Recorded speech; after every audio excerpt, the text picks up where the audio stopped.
নমস্কার, আমার আপনজনেরা, রুদ্রবার্তায় আপনাদের সকলকে স্বাগত জানাই। আমি রুদ্রপ্রসাদ ব্যানার্জি। এই রাজ্যে নরেন্দ্র মোদীর আগমন এবং তারপর দুটো বক্তব্য যা কার্যত তৃণমূল কংগ্রেসকে একদম ধূলিসাৎ করে দিয়েছে, এবং যে দুটো বক্তব্যের পরে বাংলার জনগণ একমুখী হয়ে গেছে। কোন দুটো বক্তব্য এবং কী বা বলেছেন নরেন্দ্র মোদী, সবটা নিয়ে এই মুহূর্তের রুদ্রবার্তা। আপনারা জানেন, আজকে আমাদের রাজ্যে অর্থাৎ পশ্চিমবঙ্গে মাননীয় মুখ্যমন্ত্রী যেখানে অন্ধকারাচ্ছন্ন করে দিয়েছে গোটা রাজ্যটাকে, সেখানে এলেন আজকে নরেন্দ্র মোদী। পশ্চিমবঙ্গের জন্য বেশ সুখবর ছিল, কারণ ৭-৭টা অমৃত ভারত এবং বন্দে ভারত স্লিপার এগুলো উদ্বোধন করে গেলেন আজকে মাননীয় প্রধানমন্ত্রী নরেন্দ্র মোদী। তার বাংলার বুকে আসা এবং এই অমৃত ভারত এক্সপ্রেসগুলোর উদ্বোধন করা এবং তার সঙ্গে সঙ্গে বন্দে ভারত স্লিপার ক্লাস, এই সব কিছু একটা অন্য মাত্রা এনে দিয়েছে বাংলার বুকে। এটা নিয়ে যেমন উন্মাদনা ছিল, ঠিক তেমনি মালদহে আজকে তিনি যে বক্তব্য রেখেছেন সেটা নিয়েও কিন্তু বিরাট উন্মাদনা হয়েছে গোটা বাংলা জুড়ে। আজকে নরেন্দ্র মোদীর জনসভায় ছিল ভিড়, উপচে পড়া ভিড়, যে ভিড় কার্যত মমতা বন্দ্যোপাধ্যায়কে বারবার চিন্তা করতে বাধ্য করবে যে এই রাজ্যে মানুষ কিন্তু ডিটারমাইন্ড হয়ে গেছে যে বিজেপিকে চাই। সেই জনসভা, প্রবল জনস্রোত যেখানে, সেই জনসভাতে আজকে নরেন্দ্র মোদী অনেকগুলো বক্তব্য রেখেছেন। সেই বক্তব্যগুলোর মধ্যে যেমন ছিল এই রাজ্যে যে অবস্থা আজকে পরিণতি, সেটা নিয়ে তিনি বলেছেন, এবং তার সঙ্গে সঙ্গে এই রাজ্যে তখনও পর্যন্ত যে সাংবাদিক, মানে মহিলা সাংবাদিক অর্থাৎ সোমা মাইতি, তার উপর যেভাবে আক্রমণ নেমে এসছে সেই ঘটনাটাকে তিনি তুলে ধরেছেন, এবং তার সঙ্গে সঙ্গে এই রাজ্যে হিন্দুদের উপর কীভাবে অত্যাচার হচ্ছে এটাও তুলেছেন। তার সঙ্গে সঙ্গে তুলে ধরেছেন তিনি কিন্তু সমস্ত জায়গায় এই রাজ্যের বিভিন্ন প্রান্তে যেভাবে বঞ্চিত হয়ে রয়েছে মানুষ বিভিন্ন প্রকল্প থেকে, সেগুলো তুলে ধরেছেন। কিভাবে কৃষকদের জন্য যে সমস্ত যোজনা ছিল সেগুলোকে আটকে রেখেছিলেন মমতা ব্যানার্জি, সেটাও বলেছেন, এবং তার সঙ্গে সঙ্গে বলেছেন কিভাবে আয়ুষ্মান ভারতকে এখনো আটকে রাখা হয়েছে। এবং তিনি বলেছেন এবং বুঝিয়েছেন যে বাংলার বুকে অগ্রগতি বা উন্নতি এটা একমাত্র সম্ভব তখনই হবে যখন এই রাজ্য বিজেপি সরকার হবে। কারণ বিজেপি যে কটা রাজ্যে আছে সে কটা কিন্তু আর্থিক দিক থেকে উন্নত হয়েছে, এবং তার সঙ্গে সঙ্গে তাদের মান, জীবনযাত্রা সবই বেড়েছে। আর এগুলো উদাহরণ কিন্তু আমরা দেখেও নিয়েছি। নরেন্দ্র মোদী মিথ্যা কথা বলছেন, এ কথা কেউ আজকে বলবেন না। কারণ যে গুজরাট, যে বিহার, যে উত্তরপ্রদেশ কোন জায়গায় ছিল সেগুলো আজকে কোথায় আছে, মধ্যপ্রদেশ কোথায় চলে গেছে। আপনি চারিদিকে দেখুন কত উন্নতি হয়েছে। উত্তরপ্রদেশকে দেখলে তো সবাই বলে যে কি ছিল কি হয়ে গেল। বিহার এনডিএ সরকার আসার সঙ্গে সঙ্গে বদলে গেছে, আসাম বদলে গেছে, সব জায়গায়, ত্রিপুরা বদলে গেছে, সব জায়গায় বদলে গেছে। আর এই বদলের কথাই তিনি কিন্তু বলেছেন। যাই হোক, এসব কথা তো ছিলই। এই কথাগুলোর পরিপ্রেক্ষিতে এই রাজ্যে তৃণমূল নেত্রী মমতা ব্যানার্জি এবং তার যে সমস্ত সাঙ্গ পাঙ্গ আছে তারা সবাই নানা রকম কথা বলবে, কিন্তু যে কথাগুলো এই রাজ্যের রাজ্য সরকারকে বিড়ম্বনায় ফেলে দিয়েছে, এবং তার সঙ্গে সঙ্গে এই রাজ্যের রাজ্য সরকার বা এই তৃণমূল কংগ্রেস এরা যেভাবে ব্যাকফুটে আছে এসআইআর নিয়ে এবং অন্যান্য কেস নিয়ে, সেখানে গিয়ে এইবার নরেন্দ্র মোদীর একটা বক্তব্য কিন্তু, যেটা প্রথম আমি আপনাদের শোনাচ্ছি, সেটা কিন্তু কার্যত এই রাজ্যে মমতা বন্দ্যোপাধ্যায় এবং তৃণমূল কংগ্রেসের যে তৈরি একটা মিথ তাকে নষ্ট করে দিয়েছে। শুনুন। ये भी मोदी की गारंटी है, जो हमारे शरणार्थी है, जो मतुआ नाम शूद्र समुदाय के लोग हैं, जो पड़ोसी देशों में धर्म के आधार पर होने वाली हिंसा से बचने के लिए यहां आए हैं, उन्हें डरने की कोई जरूरत नहीं है।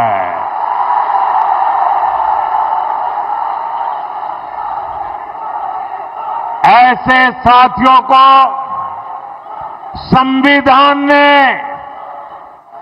भारत में रहने का हक दिया है।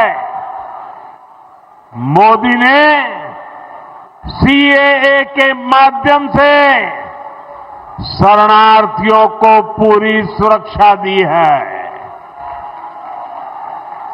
यहां बनने जा रही भाजपा सरकार मतुआ, नामशूद्र, शरणार्थियों की बस्तियों में विकास के काम को और गति देगी।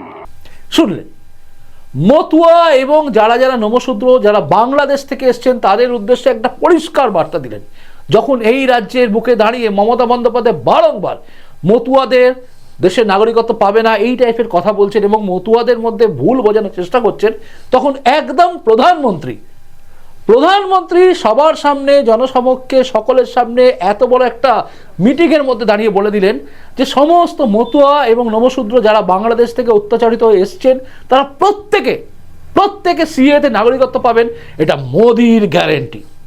এবং এই মোদির গ্যারেন্টি যখন মোদিজি বুক বাজিয়ে বলেন, তখন কোনো বিরোধী দল মুখে অনেক কথা বলতে পারে রাজনৈতিক মঞ্চে, কিন্তু ভেতর থেকে জানেন যে এটা মোদিজি করবেই। আর বাংলার বুকে কেন, গোটা দেশে জুড়ে, এবং গোটা দেশ কেন বলবো, গোটা বিশ্ব জুড়ে প্রত্যেকটা মানুষ জানে মোদিজি যেটা বলেন সেটা করে দেখান। সে শত্রু দেশকে আক্রমণ করাই হোক, মানে প্রতি আক্রমণ করা হোক, বা আমেরিকাকে উপেক্ষা করা, সবকিছু তিনি করে দেখিয়ে দিয়েছেন। দেশের স্বার্থ সবার আগে। তো দেশের স্বার্থ যখন কথাটা আসছে, তখন কিন্তু মোদিজি আরও একটা কথা বলেছেন, যে কথাটাও কার্যত এই রাজ্যে একদম প্রযোজ্য, এবং তার সঙ্গে সঙ্গে এই রাজ্যের প্রত্যেকটা মানুষ বলবে যে মোদিজি ঠিক কথা বলেছেন। আর যার কোনো এই কথাটাকে কাটার কোনো রাস্তা এই রাজ্যে রাজ্য সরকার বা তৃণমূল কংগ্রেসের নেই। কোন কথা শুনুন। बंगाल के सामने एक बहुत बड़ी चुनौती घुसपैठ की है। आप देखिए, दुनिया के जो विकसित देश है, समृद्ध देश है, जहां पैसों की कोई कमी नहीं है, वो भी अपने यहां से घुसपैठियों को निकाल रहे हैं। पश्चिम बंगाल में भी बहुत जरूरी है कि घुसपैठियों को बाहर किया जाए।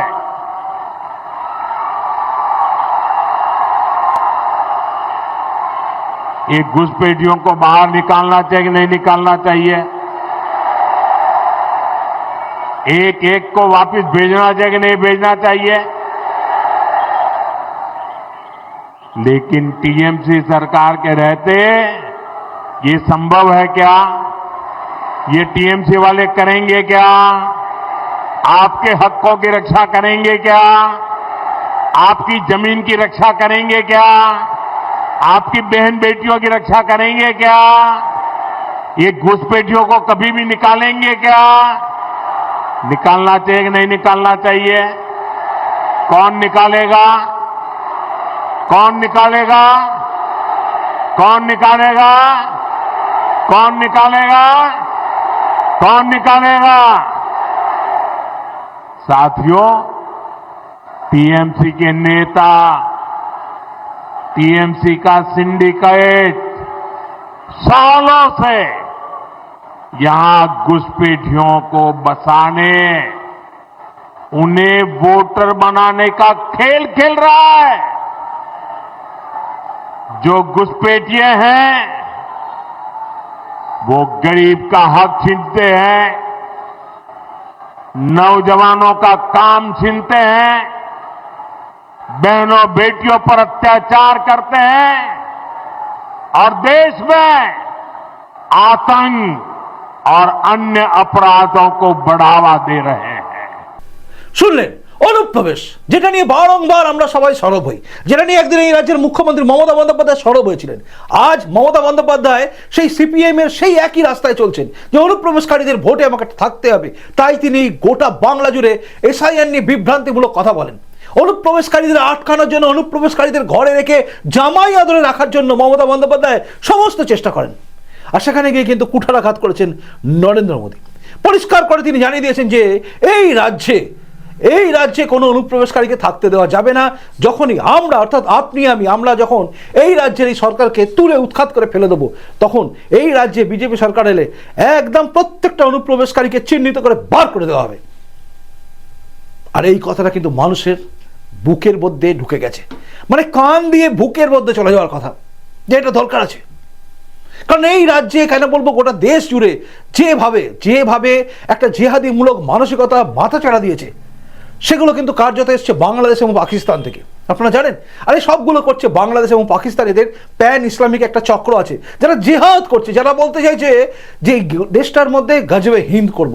এই স্বপ্ন দেখা যারা, তারা বাংলাদেশ থেকে এবং পাকিস্তান থেকে ঢুকছে এবং এই দেশের মধ্যে বসে বেশ কিছু লোককে স্লিপার সেল তৈরি করছে এবং বেশ কিছু লোকের মগজকে ব্রেন ওয়াশ করছে। আর সেটা থেকে বাঁচতে হবে আমাদের, কারণ এখানে বিপদ আমাদের। পৃথিবীর প্রত্যেকটা প্রান্তে প্রত্যেকটা মানুষের জন্য দেশ আছে, কিন্তু আপনার আমার মানে আমাদের হিন্দুদের জন্য কোনো দেশ নেই এই ভারতবর্ষ ছাড়া। আর এটাকে সেকুলার বলা হয়। তো এই দেশের মধ্যে আমরা যখন আছি তখন আমাদের বাঁচার জায়গা ঠিক করতে হবে, এই অনুপ্রবেশকারীদের আমাদের আটকাতে হবে। কারণ এই বাংলার বুকে আমরা কোনোদিন এরকম ভাবিনি, কল্পনা করিনি যে ওয়াকআপ নিয়ে বিরোধী আন্দোলনে, ওয়াকআপ আইনের বিরোধিতা করতে গিয়ে রাস্তায় লোক নামবে এবং নেমে ভাঙচুর, আগুন লাগানো এবং হিন্দুদের মেরে ফেলা হবে, যেটা মুর্শিদাবাদে দেখেছি, এবং হিন্দুরা পালিয়ে এসছে মুর্শিদাবাদ থেকে। এই ঘটনাগুলো আমরা ভাবিনি কোনোদিন। আর সেটা হচ্ছে একমাত্র কারণ, তার পেছনে কারণ হচ্ছে একটাই, আর সেটা হচ্ছে এই রাজ্যে অনুপ্রবেশকারী। কোনো দেশের মধ্যে আপনি দেখুন বাংলাদেশ থেকে আসা লোকেরা কিভাবে ছেয়ে গেছে। আর আজকে আমাদের বাংলার বুকে আওয়াজ উঠছে যে বাংলাদেশে থাকা বাংলা বলা লোকগুলোকে মারা হচ্ছে। অ্যাকচুয়ালি তা নয়, অ্যাকচুয়ালি হচ্ছে প্রত্যেকটা জায়গায়, প্রত্যেকটা রাজ্যে রাজ্যে যেখানে যেখানে এইসব বাংলাদেশ থেকে আসা অনুপ্রবেশকারী যারা এই দেশে এই রাজ্যে ঢুকে প্যান কার্ড, ভোটার কার্ড সব কিছু করিয়ে ফেলেছিল, তাদের জন্য বদনাম হয়ে গেছে সবাই।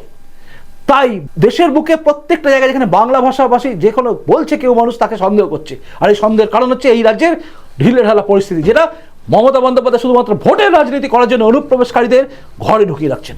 আর এর জন্যই আজকে গোটা জায়গায় বাঙালি বদনাম হয়ে গেছে, বাংলা ভাষা বলার জন্য বদনাম হয়ে যাচ্ছে। যে বাংলা ভাষা যেই বলছে সে বাংলাদেশি, এই জায়গায় চলে গেছে শুধুমাত্র ডিউ টু একটা রিজন, একটা কারণ। আর সে কারণটা হচ্ছে একটাই, সেটা হচ্ছে বাংলাদেশ থেকে আসা অনুপ্রবেশকারী বাঙালি মুসলমানরা। আর তাদেরকে আটকাতে হবে, তাদেরকে কিক ব্যাক করতে হবে। সবাই বলেন পুশ ব্যাক, আমি বলি কিক ব্যাক, লাথি মেরে বের করে দেওয়া উচিত। কারণ এদের স্বপ্নই হচ্ছে দেশটার মধ্যে আরও একবার দেশটাকে টুকরো করবো ধর্মের ভিত্তিতে। যেভাবে দেশটা টুকরো হয়েছিল আরও একবার টুকরো করার চিন্তা করবে। আর সেটা রুখতে পারি আপনি, আমরা সবাই।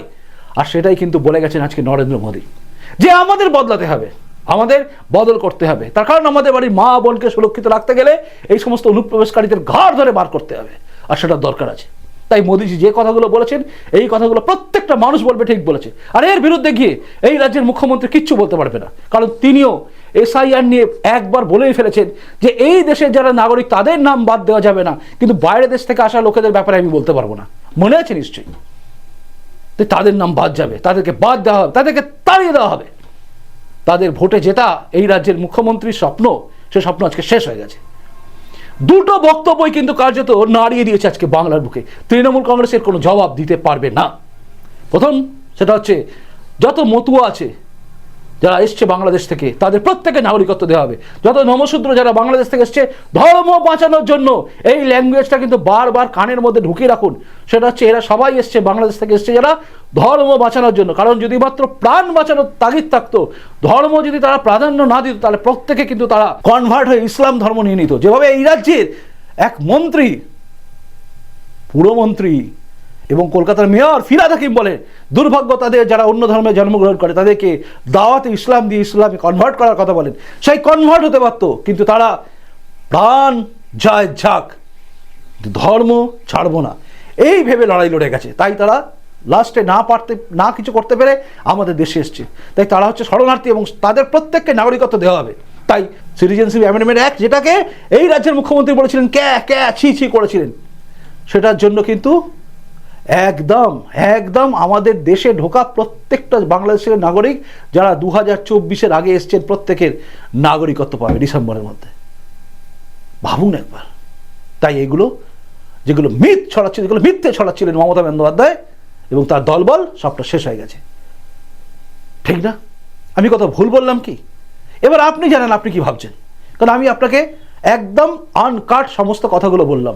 এই কথার মধ্যে কোনো কাঠ নেই, পরিষ্কার সত্যি কথা বললাম একদম যুক্তি দিয়ে। এবার জানান আপনি কি ভাবছেন। আপনাদের প্রত্যেকের কমেন্টসের অপেক্ষায় আমি রইলাম, আর আমার পরবর্তী প্রতিবেদন দেখার অপেক্ষায় আপনি থাকুন। এখনকার মতো আসি, দেখা হচ্ছে পরে রুদ্রবার্তাতেই। নমস্কার, বন্দে মাতরম, ভারত মাতা জয় হোক, জয় হিন্দ।